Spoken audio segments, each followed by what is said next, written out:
Mitsubishi L300 4N14 ang makina. So kinalawang itong fuel injector niya.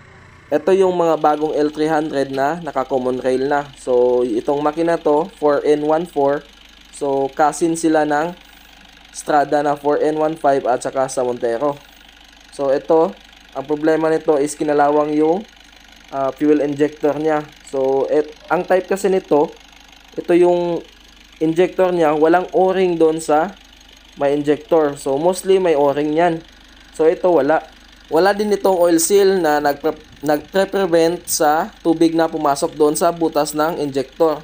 So iwasan nating maglagay ng tubig dito sa likod ng upuan. At saka iwas din tayo sa engine wash. Pag mag-engine wash tayo, papasok doon ang tubig. So magkakos ng kalawang. So, yung mga Strada at saka Montero, meron silang engine cover sa taas na nagpre-prevent na direct na matamaan or mapasukan ng tubig yung kanilang mga injector.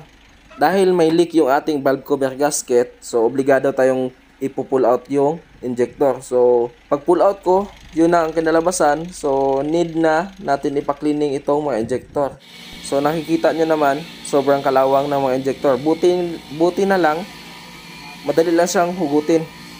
So pinadala namin sa calibration center or diesel calibration. So pina-cleaning namin. So ito yung procedure nila. So first gagawin nila is ikakap brush itong body ng injector. Tapos babanlawan.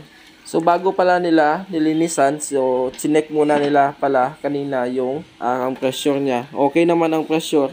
So after banlawan, so hahanginan nila. So hahanginan para matanggal yung mga fine particles. So after hanginan, bubuksan na nila.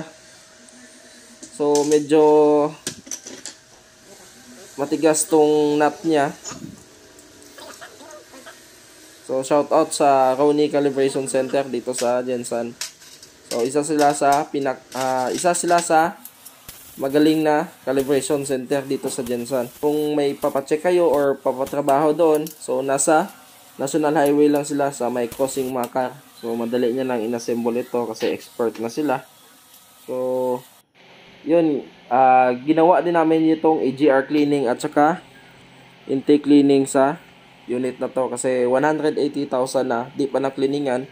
So yan yung resulta ng ating pag-cleaning. So yun lang, salamat.